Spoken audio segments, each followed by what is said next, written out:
काय सांगाल? सरकारने आता जी मदत तुम्हाला जाहीर केली याविषयी काय सांगाल? नाही नाही, सरकारने मदत जाहीर केली हे सर्व शेतकरी खुश आहेत, हम्म. पण मी खुश नाही हो. का? कारण मी दुसऱ्याची 3-4 एकर जमीन केलेली आहे.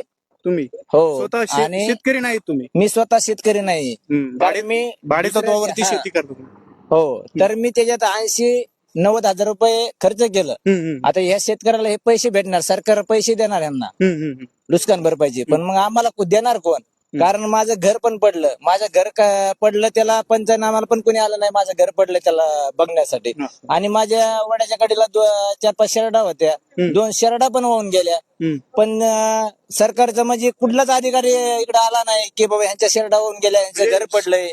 सरकारने तुम्हाला तुमची ही दखल घेतली पाहिजे. खरं तर मग आमची पण दखल रास्त घेतली मुद्दा पाहिजे. यांनी किंवा मी एक शेतकरी आहे, पण मी दुसऱ्याची शेती बटाईने करतो. आता आमच्या इकडे त्याला बटाईदार म्हणतात. ते बटाईने शेती करणारे हे शेतकरी आहेत. खरं तर त्यांच्या भावना ही समजून घेतल्या पाहिजे. सरकारने याविषयी मांडलं पाहिजे. खरं तर असं काही प्रस्ताव तुम्ही दिलाय का?